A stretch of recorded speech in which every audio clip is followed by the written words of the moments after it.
A una determinada edad, sus hermanos se cansan porque Dios le trae mucha revelación a José de lo que Dios iba a hacer con José. Revelación que en su momento José no entendía. Y llega un punto en donde sus hermanos se cansan para sus hermanos él era el agrandado, él era el que era la estrella de la familia. Se cansan de eso y en la envidia lo tiran a un pozo para que muriera ahí. A una cisterna, dice la Biblia, en algunas versiones. Y en ese pozo que lo dejan para que pueda morir, imagínense lo que puede estar pensando José en aquel momento, en el pozo. ¿A cuántos de nosotros, algunos familiares, parientes, conocidos, esposos, esposas, ex esposo o ex esposa, hijos, nos han tirado a pozos con sus acciones?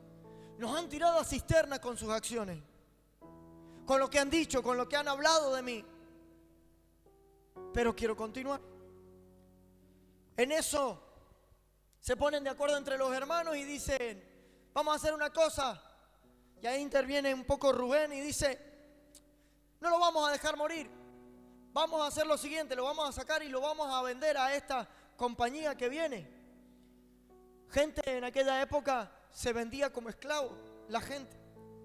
Y lo toman ahí a su hermano, a su propio hermano, y lo vendieron ahí. Y se fue como esclavo a Egipto. Y vuelvo como recién. ¿Cuántas veces gente conocida, cercana, amigos, nos han vendido? Nos han vendido por plata, nos han vendido por negocios, han mentido en contra de nosotros, nos han engañado.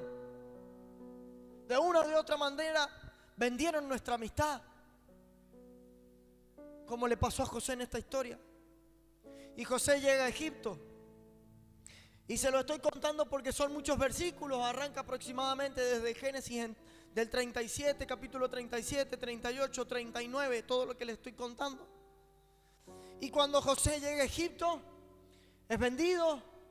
Y para hacer la historia más resumida, llega a la cárcel por causa de haber estado sirviendo y haberse no acostado con la mujer de su dueño.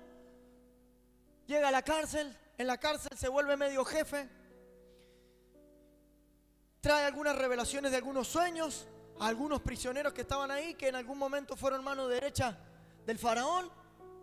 Y en eso a uno de ellos, que vuelve a ser restituido a la posición cerca del faraón.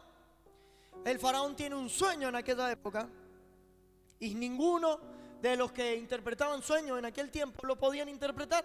Y este hombre, que era el copero del rey, que en algún tiempo estuvo en la cárcel y que lo conoció a que lo conoció a José, de ahí se acuerda y le dice al faraón, usted sabe que en la cárcel hay un muchacho que me interpretó el sueño y pasó tal cual lo que él dijo. Y el faraón dice, llámenlo, que venga. José llega frente al faraón, el faraón le cuenta el sueño y hay una revelación de parte de Dios. Y José le revela el sueño. Y entonces el faraón dice, no hay una persona más sabia que este muchacho. Y llega un momento a sus 30 años de edad de José, en la cual lo nombran como el segundo al mando de todo en ese momento. Egipto era la nación más grande sobre la tierra en aquella época.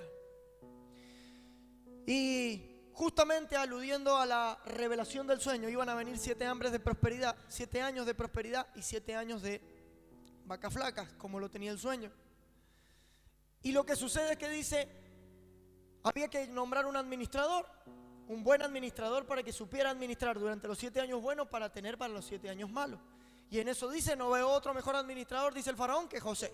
Así que lo nombran el segundo al mando, encargado de la tarea de administrar los buenos años. Y en esos buenos años se basa el versículo que vamos a mirar. En lo largo de la historia que le estoy contando de José, rápidamente se la estoy contando y repasando, nos damos cuenta que José sufrió de situaciones las cuales no había buscado.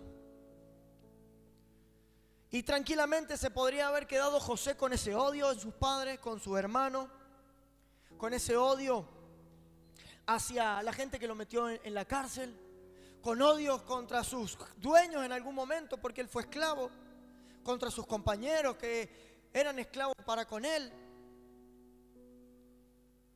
Y él decidió en su corazón no acumular ese odio, esa bronca y ese rencor. Y eso se llama soltar el perdón. Y de eso quiero hablar. Por eso quiero que me acompañe a Génesis. Voy a leer Génesis 41, 51 y 52.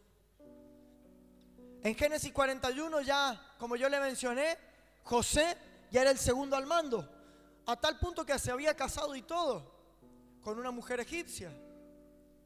Y en ese tiempo de estar casado tiene su primer hijo, que es lo que vamos a leer ahora, que dice: al primero de sus hijos lo llamó Manasés, porque dijo: Dios ha hecho que me olvide de todos mis problemas y de mi casa paterna. Hay una intervención de Dios.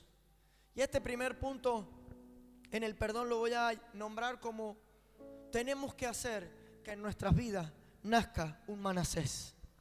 Tiene que nacer un Manasés en nuestras vidas. ¿Por qué? Porque necesitamos olvidar cosas. El mejor amigo del perdón es el olvido. El mejor amigo del perdón es empezar a borrar recuerdos que sé que no me sirven, que sé que no me alcanzan, que sé que no me son de salud, de bendición para mi vida, para mi alma, para mi cuerpo. Por eso que José, cuando le nace el primer hijo, después de haber pasado una vida bastante sufrida, él dice: a este hombre o a este niño le voy a poner Manasés, porque voy a declarar que este hijo me ha hecho olvidar todo lo de la casa paterna. Y para soltar perdón en este tiempo contemporáneo no es diferente. Como decía recién y ministraba, ¿cuántos de nosotros hemos sido golpeados por familiares, amigos, hermanos, lo que han dicho, lo que han hecho en contra de nosotros? Después inclusive de haberle pagado con lo mejor. El perdón es la receta que tenemos como hijos. El perdón es la receta que el doctor Dios hoy está haciendo en esta mañana y te receta: perdónalo, olvida lo que te hizo. Y ahí entramos en un conflicto. ¿Cómo hacemos para olvidar algo tan duro para mí? ¿Cómo hacemos para olvidar algo tan difícil para mí? ¿Cómo hago para perdonarlo si eso es imperdonable, lo que me hizo? No lo puedo perdonar, es imperdonable. El rencor que tengo ya lleva muchos años en mí, no lo puedo perdonar por eso. El perdón es una decisión. El perdón no es un sentimiento. El perdón nunca lo vamos a sentir. El perdón siempre lo vamos a tener que decidir. Y él decidió, José decidió perdonar a sus hermanos. Y quiero hablar un poquito de la consecuencia de la falta de perdón. ¿Quiénes son los perjudicados en la falta de perdón? Justamente los perjudicados son los que guardan el rencor. Los perjudicados son los que tienen la falta de perdón. Y si nosotros conservamos falta de perdón en nuestras vidas, eso traerá enfermedad a nuestra alma y a nuestro cuerpo. E incluso abrirá puertas para que en nuestro espíritu podamos ser influenciados por otros espíritus malignos. Esa falta de perdón. Y esa falta de perdón hasta puede traer consecuencias en iniquidad. Es decir, consecuencias a nuestros hijos, consecuencias a nuestros nietos. ¿Una falta de perdón puede hacer todo eso? Sí, mi hermano. La falta de perdón tiene un gran poder del infierno sobre nosotros. Abre puertas a Satanás, el diablo, para que pueda operar en nosotros. Y quiero que en esta mañana me acompañes al punto número 2. Porque el punto número 2 habla de la práctica del perdón. Porque muchos hemos pasado por el encuentro. Levante su mano, ¿quién ha pasado por el encuentro? ¿Quién ha ido, así sea el año pasado, el anteaño pasado o hace 30 años? Bien alta, levante la mano. Muy bien, los felicito. En algún momento, hubo una situación de un encuentro con Dios, y ese encuentro con Dios fuerte, yo perdoné, solté el perdón. Y sin ninguna duda esa decisión trajo sanidad a mi vida. Pero hay cosas que siguieron sucediendo después del encuentro y que en mucha probabilidad yo las guardé en mi corazón. Y están ahí de nuevo guardadas. Porque al que yo le había soltado el perdón en el encuentro, ahora me la volvió a hacer. Y ahora, ¿qué hago con este tipo? ¿Qué hago con esto que me está pasando? Justamente hay una práctica del perdón, que este es el punto número 2 que quiero hablar. Quiero que me acompañe rápidamente a Génesis, aquí mismo en la historia. Pero vamos a ir a la historia de José, pero en el versículo 50. Y antes de leer el versículo 50, capítulo 50, versículo 15 en adelante voy a leer. Le voy a contar lo siguiente. Para seguir la historia lo nombran de segundo al mando. Vienen esos 7 años de abundancia. José es un excelente administrador. Él administra muy bien todos los recursos a tal punto de que llenó muchos graneros con grano.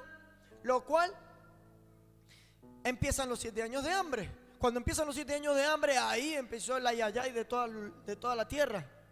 Entonces los pueblos de alrededor de Egipto, porque Egipto era la ciudad más grande, los pueblos de alrededor se empezaron a acercar a Egipto, porque Egipto era el único que tenía alimento, porque era el único que Dios le había traído una revelación a través de José de que iban a venir 7 años de hambre. Esos 7 años de hambre estaban acompañados de sequía. Entonces, aunque plantaran, no podían cosechar porque no había producción. Entonces, en aquella época, su familia, la familia de José, su padre y sus hermanos, que estaban en la periferia a Egipto, decidieron tener que venir a comprar sus granos y sus alimentos a Egipto. Ellos, lógicamente, sin saber que José pasó a ser el segundo al mando. Y José no fue, después de ser el segundo al mando, no preparó sus caballos, no preparó camellos, no preparó un ejército para ir en contra de sus hermanos. Porque tranquilamente con la autoridad que tenía José podría haber preparado cualquier tipo de recursos en aquel tiempo, armar un batallón y salir para la casa de los hermanos y decir: me cuelgan a mis 11 hermanos, se acabó, o a 10 por lo menos, porque a Benjamín lo amaba. No hizo eso. ¿Por qué? Porque le había nacido un Manasés. Él ya los había perdonado, aunque no los tenía cara a cara, aunque no los tenía presente a sus hermanos, a sus parientes. Él ya los había perdonado desde su corazón. Y eso nos puede pasar a nosotros. Puede ser que tengamos familiares lejos, tal vez hasta parientes que ya fallecieron, pero nosotros seguimos guardando cosas en nuestro corazón. Diga conmigo fuerte: en esta mañana. Más fuerte, como si hubiera desayunado: en esta mañana me nace un Manasés. Eso es el perdón para cada uno de los que me hicieron algo. Y con esta reflexión de la historia, llega el momento que llegan los hermanos y llegan a José, pero ellos no lo conocían. Y aquí empieza el versículo y dice: al reflexionar sobre la muerte de su padre, los hermanos de José... espere, que voy a continuar antes de esto. Antes de leer el versículo para continuar con el marco. Entonces llegan los hermanos. José los conoce, los identifica, pero sus hermanos no. Para hacer la historia resumida, él les dice: bueno, les voy a dar los granos, pero algunos de ustedes se van a tener que quedar. Se queda uno de los hermanos en modo de esclavitud, manda a los otros hermanos y le dice: tráiganme el más chico, que era Benjamín. Mandan a traer el Benjamín, llegan con todos. Entonces cuando llegan con todos hacen un festín, festejan y demás. Todavía José no le decía quién era. En ese momento lo que sucede es que cuando llega el hermano, ahí sí se les declara que era él y lo manda a llamar al padre. Llega el padre, llegan todos los parientes de aquella zona. Y José le dice: yo le voy a destinar a esta familia, a la que me golpeó, a la que me tiró a la cisterna, a la que me odiaron toda la infancia y mi adolescencia, a toda esa familia le voy a preparar una tierra especial. Mire si José no lo había perdonado, que le preparó una tierra especial. Y le dice, en esta porción mis parientes se van a quedar, vengan. Y los llamó a todos. Vino compadre y hubo un festejo, entró el padre, llegan todos los parientes ahí. Por ahí vivieron, hasta que José se murió, vivieron 110 años. Y dice la Biblia, de hecho, que José vio los nietos de Efraín y los nietos de Manasés, o sea, los nietos de sus hijos vio. De tanto gozo que tuvo José, de tanta alegría que tuvo José. Pero la clave de José estuvo en soltar el perdón. Si usted quiere ver a sus nietos, a sus hijos crecer, a pesar de las diferencias y a pesar de que quien tenga las culpas, a pesar de quién sea el responsable de la situación, yo tengo que ser el que suelte el perdón. Porque si yo quiero ser el que vea la bendición, el que pueda ver a mis hijos crecer a pesar de las circunstancias, el que pueda ver a mis nietos crecer a pesar de las circunstancias, yo soy el que tiene que soltar el perdón. Es una decisión. Pero en esta historia que le estoy contando, este versículo sucede cuando estaban todos los parientes en ese terreno, en esa porción de tierra que se les había asignado, y muere el papá de José. Pero lo que sucede entre los hermanos dice, y ahora el papá no está. Y ellos creían que José los estaba perdonando porque amaba a su papá. Y entonces los hermanos de José dijeron, y ahora que no está el papi, y ahora se nos va a armar la podrida, porque José se va a querer levantar en contra de nosotros, nos va a querer mandar a colgar. Entonces se ponen de acuerdo y le mandan un mensajero a José y le dice, tu padre antes de morir dijo, perdona a tus hermanos. Y aquí viene todo lo que sucede, mire. Al reflexionar sobre la muerte de su padre, los hermanos de José concluyeron, tal vez José nos guarde rencor. Esto es lo que nos sucede muchas veces. Fíjense la diferencia entre José y los hermanos de José. José le nació un Manasés, pero a los hermanos de José nunca le nació un Manasés. José supo perdonar, pero los hermanos, a pesar de todo lo que ya había hecho José, les dio parcela, les dio riqueza, les dio plata, todavía seguían teniendo cosas en su corazón contra José. Pero José ya los había soltado. Entonces en esta mañana, y estoy hablando en el segundo punto de esta administración, y es practicarlo, el perdón en el tiempo. Porque para perdonar no todas las veces voy a poder ir a un encuentro. No es que necesito un encuentro con Dios porque yo a este tipo no lo puedo perdonar, o a esta mujer no podemos ir al encuentro cada vez que tenemos que perdonar a una persona. Si no, tenemos que hacer encuentros multitudinarios. No, este segundo punto que quiero ministrar es la práctica del perdón. Cosa que los hermanos no habían aprendido, cosa que los hermanos no habían podido gestar. Porque al pasar el tiempo, al pasar los años, los hermanos seguían teniendo cosas en el corazón. E inclusive seguían creyendo que José podía seguir teniendo rencor en el corazón. Y no era así. Varón, mujer, en esta mañana tenemos que decidir por el perdón. Debemos decidir por el perdón. Siempre, en una mayor o en una menor magnitud, el perdón va a ser la herramienta que vamos a tener que usar. ¿Y por qué digo en una mayor o en una menor magnitud? Porque a muchos lo que le pueden haber hecho puede ser muy grande y muy grave. A otros tal vez no. Pero necesitamos acudir al perdón, a la gracia en el perdón de Dios y en la gracia de perdonar al otro. Y enseguida vamos a ver un poquito de eso. Quiero continuar con la historia. Dice, y ahora quiera venganza, que José quiera venganza en contra de sus hermanos. Vengarse de todo el mal que les hicimos. Sigo el versículo. Fíjense lo que estaban pensando los hermanos. Por eso le mandaron a decir. Esto no lo había dicho el padre, pero ellos le mandaron a decir. O sea, fíjese que una falta de perdón para con su hermano, o no reconocer la evidencia del perdón mutuo, empezó a generar una mentira. Por eso yo le dije recién que el perdón o la práctica del perdón tiene que ser en mayor o en menor magnitud una práctica. Tiene que ser una práctica, Una práctica matrimonial tiene que ser. ¿Cuántas veces nos cuesta perdonarnos en el matrimonio? Y estamos 3 semanas, 4 semanas, 5 semanas. Tiene que ser una práctica el perdón. Fíjense, se volcó a una mentira esto. Por eso le mandaron a decir: antes de morir tu padre dejó estas instrucciones. Era mentira. Versículo que sigue: díganle a José que perdone, por favor, las terribles maldades de sus hermanos cometidas contra él. Esto era todo mentira, el padre no había dicho nada. Así que por favor, perdona la maldad de los siervos del Dios de tu padre. Y hasta se ponían título y todo, mire, los siervos del Dios de tu padre. Cuando José escuchó estas palabras, se echó a llorar. Es que no era para menos. Se echó a llorar porque decía: estos tipos no entienden nada. ¿No se han dado cuenta que yo ya solté el perdón? Y pueden haber circunstancias, situaciones en donde usted fue al encuentro, perdonó a fulano de tal, y ese fulano de tal le volvió a hacer alguna.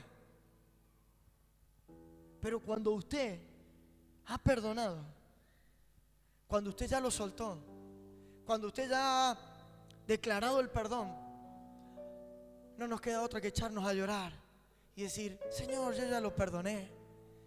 Señor, yo ya lo perdoné y él no se ha enterado, no se ha dado cuenta, ya se lo he dicho tal vez, y no lo quiere entender. Pero no pasa por la otra persona, pasa por lo que yo he decidido respecto del perdón. Versículo que sigue: luego sus hermanos se presentaron ante José, se inclinaron delante de él y le dijeron: aquí nos tienes, somos tus esclavos. Todo para que no lo matara o teniendo miedo de José, inclinándose ante José. Fíjese lo que sigue el versículo, el 20, por favor. No tengan miedo, le contestó José. Pues ¿puedo acaso tomar el lugar de Dios? ¿Por qué José dice esto? Porque él no es quien tenía que juzgar lo que había pasado en el pasado. Dios va a juzgar determinadas situaciones en el pasado. Nuestro juez justo es Dios. Por eso, si de alguna o de otra manera nos hicieron algún mal, yo no soy quien. Yo estoy encargado de soltar el perdón. Cueste lo que cueste, sea difícil o sea sencillo, soltarle el perdón. Dios juzgará en tiempo y en forma, en la tierra o en el cielo, las acciones mías y de los demás. Pero fíjense aquí, dice: no tengan miedo. Perdón, volveme al versículo, al anterior. No tengan miedo. Tenían miedo los hermanos. Pero ese miedo se había atribuido ¿a qué? A lo mismo, la falta de entender el perdón. Ahora sí, versículo que sigue, el 20. En verdad que ustedes pensaron hacerme mal. Pero, ¿cuándo pensaron hacerle mal? Cuando eran chicos. Le hicieron todo el mal que le hicieron, lo metieron al pozo, lo vendieron, y todo el mal y todas las palabras que le soltaron, todo ese mal, le está diciendo José. Pero Dios transformó ese mal del pasado en bien para lograr lo que hoy estamos viviendo. ¿Cuántos de nosotros podríamos levantar la mano y decir: Señor, yo he vivido mucho mal en el pasado, pero si no hubiera estado aquel mal, yo no estaría viviendo la gloria que yo estoy viviendo? Yo no me hubiera encontrado con tu presencia, yo no me hubiera encontrado con ese milagro, mi casa no se hubiera encontrado, mi familia no se hubiera encontrado con Dios. Todos o la mayoría de nosotros podríamos decir algo así. Hay una familia en Mendoza que su hijo de 16 años falleció. Una familia que poco iba a la iglesia. El papá iba un poquito más que todos. Su esposa y los hijos generalmente no iban a la iglesia, estaban lejos de Dios. De repente viene esta situación, el hijo de 16 años muere. De hecho, fue una situación bastante crítica.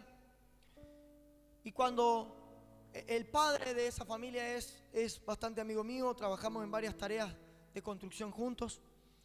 Y cuando fallece el hijo, yo quedé como sorprendido por cómo Dios estaba haciendo la situación o las cosas. Yo dije: Señor, wow, qué fuerte, es fuerte la situación. Y yo me puse a reflexionar y yo dije: ¿qué actitud tendría si mi hijo hubiera sido? Y yo dije: enojarte con Dios, enojarte con la vida. Y a muchos tal vez de ustedes les haya pasado algo similar a lo que yo estoy contando. Enojarte con lo que Dios quisiera hacer. Y al transcurrir del tiempo, no pasó nada de lo que yo había pensado. Y para sorpresa mía, lo que sucedió fue de que toda esa familia se empezó a afirmar en Dios. Se empezó a afirmar en Dios. La madre empezó a estar conectada con Dios, a adorar a Dios. Los hijos empezaron a estar conectados a Dios. Y vaya a saber el propósito que seguirá teniendo. Pero en parte entendí que ese mal de la situación de su hijo fue un gran bien. Porque ese gran bien es acercar toda la casa y toda la familia a Dios. No hay nada mejor que llegar a los brazos de Jesús. Y tal vez si esa situación mala no se hubiera dado, tal vez nunca ninguno se hubiera salvado de esa casa. Muchas veces Dios usa en nuestras vidas malas situaciones para convertirlas en un bien, como le pasó a José. Pero ese bien estará determinado y conectado al perdón. Porque si José no hubiera caminado en perdón, si José no hubiera caminado en ese Manasés que le nació, pues entonces no hubiera llegado a todo lo que llegó. Por eso las determinaciones de lo que decidimos en nuestras vidas, lo que proclamamos y lo que pensamos, son determinantes para los próximos tiempos. Si usted tiene 20, 30, 40, 50, 80 años y está en este lugar y usted sabe que tiene que seguir viviendo un tiempo y sabe que tiene que cumplir propósito, usted tiene que reevaluar a quién tiene que soltarle el perdón para que esos buenos tiempos sean buenos, para que los tiempos próximos sean excelentes, sean mejores. Porque aunque el perdón cueste y duela, nunca traerá mal fruto, siempre será fruto de bendición. Y déjeme terminarle la parte de este versículo. Si no, ¿cuál fue el propósito de Dios? ¿Cuál fue todo ese bien? Salvar la vida de mucha gente. Por José haber sido procesado. Versículo que sigue. Sigue diciendo, así que no tengan miedo. Yo cuidaré de ustedes y de sus hijos. Y así, con el corazón en la mano, José los... Imagínense. Con él. Sí, con el corazón en la mano. Los reconfortó. Fíjense cómo Jesús venía, cómo se le había revelado el perdón, que él mismo era el que sostenía a sus hermanos, los levantaba, los animaba, los reconfortaba, como dice ahí, los sostenía. Porque había una evidencia clara del perdón en él. Versículo que sigue. Y dice, José y la familia de su padre permanecieron en Egipto, bueno, ahí está, a edad de 110 años. Y ahí continúan los versículos. Quiero que me acompañe para terminar este punto número 2, Efesios 4:32. Quiero compartirles cómo en la práctica del perdón, cómo la práctica del perdón tiene que ser una herramienta diaria para nuestras vidas. Fíjense lo que dice Efesios. Efesios viene hablando Pablo de distintas instrucciones, e inclusive previo a esto habla y dice de que debemos tener un nuevo ropaje, una nueva naturaleza en nosotros. Y dentro de esa naturaleza, nueva naturaleza, dice, más bien, sean bondadosos y compasivos unos con otros. ¿Y qué? ¿Y qué dice ahí? Fuerte, dígalo. Perdónense mutuamente. Así como Dios los perdonó a ustedes en Cristo. Y aquí está el punto número 2, para saltar al 3 y último. Perdónense mutuamente. El perdón tiene que ser una práctica.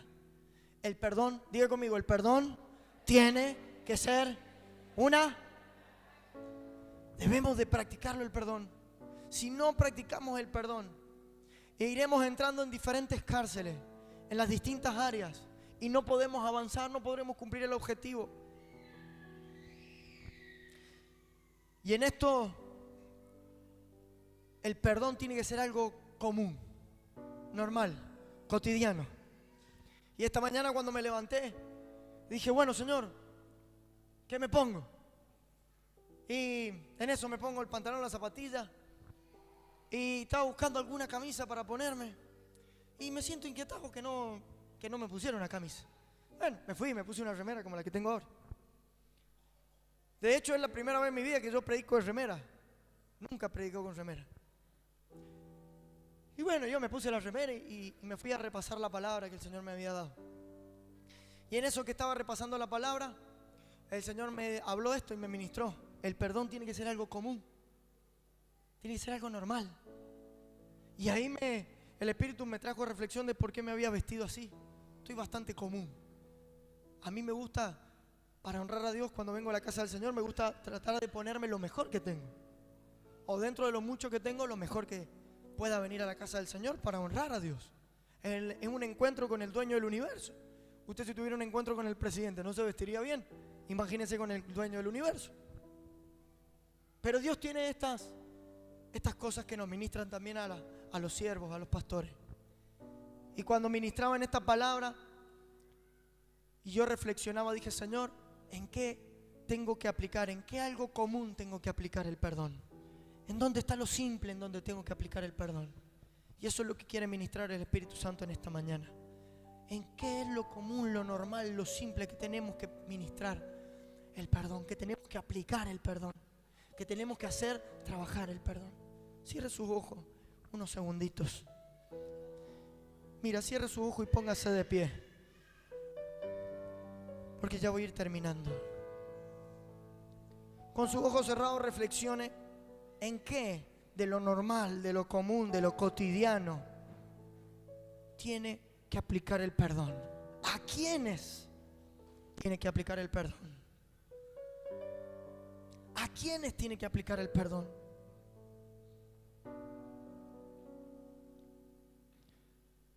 Piense, reflexione. Quiero que en primer lugar pueda pensar en parientes, en familiares,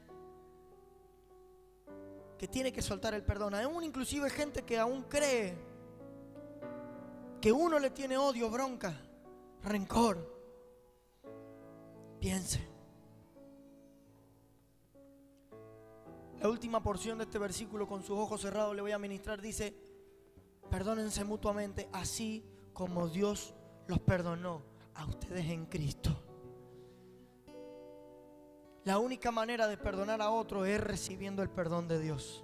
Primera de Juan 1:9 nos ministra del perdón de Dios. Primera de Juan 1:9 dice: si confesamos nuestros pecados, Dios, que es fiel y justo, nos los perdonará y nos limpiará de toda maldad. Ahí con sus ojos cerrados quiero que piense esto. Yo le dije al principio, hay una acción, una sola acción de la cual depende el perdón. No depende de las acciones buenas y malas, o a ver si después de lo malo algo bueno, o hago 3 cosas buenas, entonces esas 3 cosas buenas traen perdón sobre lo malo que yo ya hice. No. Esa única acción es confesar con nuestra boca que Jesús es Dios, que hemos pecado y que Él murió en la cruz por nosotros. Y confesando eso, Él perdona nuestros pecados. No hay costo para eso. No hay acciones, no hay obras que yo pueda hacer. No hay costo, no hay valor monetario que yo pueda dar por ese perdón. Es tan gratis, o al revés, es tan caro que es gratis. Es tan costoso que Dios lo otorgó gratuitamente, porque nunca nos daría el bolsillo, nunca nos daría el alma, no nos daría el espíritu, no nos daría el cuerpo para alcanzar el perdón.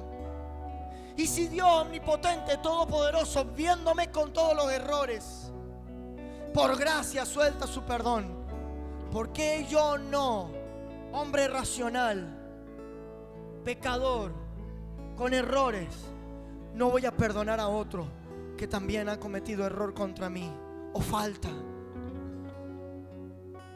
Si Dios me ha perdonado, ¿cómo no voy a soltar el perdón? Si Dios ha perdonado tantas faltas que yo he tenido, ¿cómo no le voy a soltar el perdón? Y este es el tercer punto: Dios nos perdonó a todos y todo. Y este es el tercer punto: Dios nos perdonó todo a todos. Y el Dios omnipotente, soberano, que es un Dios justo, con justicia justa, si Él nos mirara nos tendría que condenar, pero no lo hace, sino que nos perdona. ¿Cuánto más nosotros tenemos que perdonar a los que nos han dañado, a los que nos han hecho mal? ¿Cuántas veces Jesús le contestó a Pedro: 70 veces 7. Y no significa que 490 veces debemos de perdonar y la vamos a ir agendando en un cuaderno, sino habla de un completo, habla de un siempre. Pero ¿cuántas veces más a esta persona? Un siempre. En este lugar muchas cadenas en este momento van a caer, y no será por mi persona que tengo el micrófono en esta mañana, será por tu boca que se abrirá para proclamar y declarar de soltar el perdón, sino que será declaración de la boca, justamente declaración de la boca que confesará tu palabra. Así que te doy unos minutos. Estos son los minutos para que abras tu boca. Suelta el perdón. En esta mañana de encuentro con Dios, suelta el perdón. Su presencia está en este lugar. Y primero nos visitó, preparó nuestro corazón para ahora soltar el perdón. Suéltalo, dígalo, declárelo, confiéselo. Es con la boca. Es con la boca que Dios nos perdona.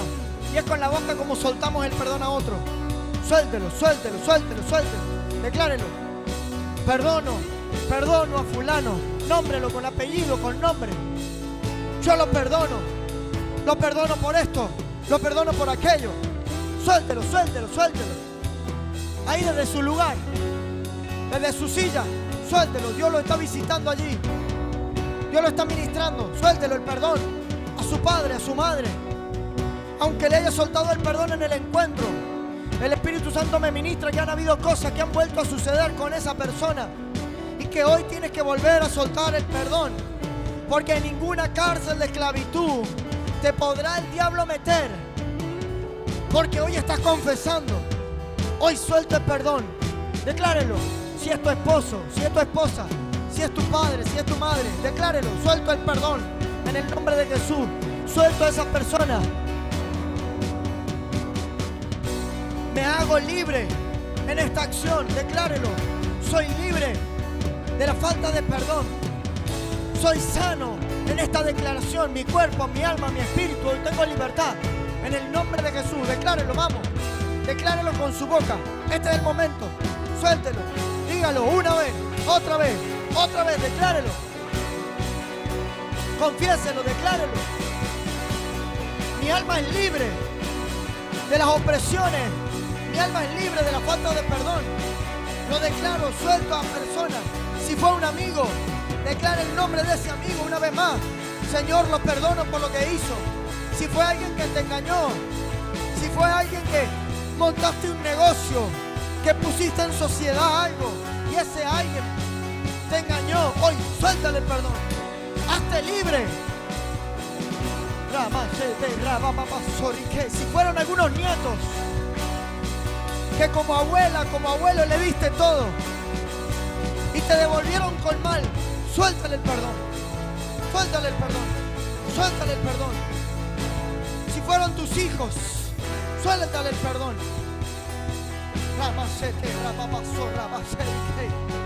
Aún si fueron autoridades espirituales, si fue algún líder, si algo dañó tu corazón en lo ministerial, en el servicio, algún compañero de guerra, de milicia, de estar sirviendo en algún área, suéltale el perdón. Hazte libre en esta mañana. Hazte libre en esta mañana. En el nombre poderoso de Jesús. Libre, libre, libre, libre, libre, libre.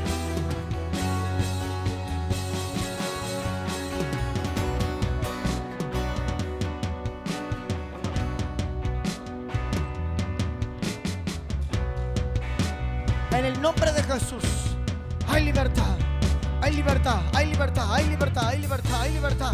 Suéltalo, suéltalo ahora. Suéltalo por llanto, por bostezo. En el nombre poderoso de Jesús. En la confesión hay libertad. Declárelo, declárelo. Yo lo perdono, yo lo perdono. Entro en el fluir del perdón, en el río, en el disfrute del perdonar, en la práctica de perdonar. ahora, en el nombre poderoso de Jesús. Ponga la mano derecha en su corazón y háblele, declárele a su alma, a su corazón: eres libre de toda falta de perdón. Eres libre en el nombre de Jesús. Ahora, libre, libre. Ministra tu alma. David ministraba su alma, le ordenaba a su alma, le hablaba a su alma.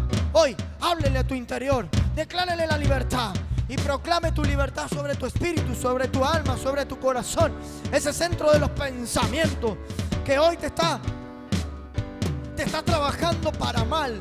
Hoy le hablas y le declaras y le dices: el perdón hoy es un fruto. El perdón hoy es evidente. El perdón hoy es evidencia plena de lo que Dios está haciendo. En el nombre poderoso de Jesús. Esas cadenas se caen. Esas prisiones hoy se desvanecen. En el nombre poderoso de Jesús. Ahora. En el nombre de Jesús. Se rompe cadenas, no soy esclavo más. En Cristo soy libre, no hay más condenación. Se rompe cadenas, no soy esclavo más. Declárelo. En Cristo soy libre,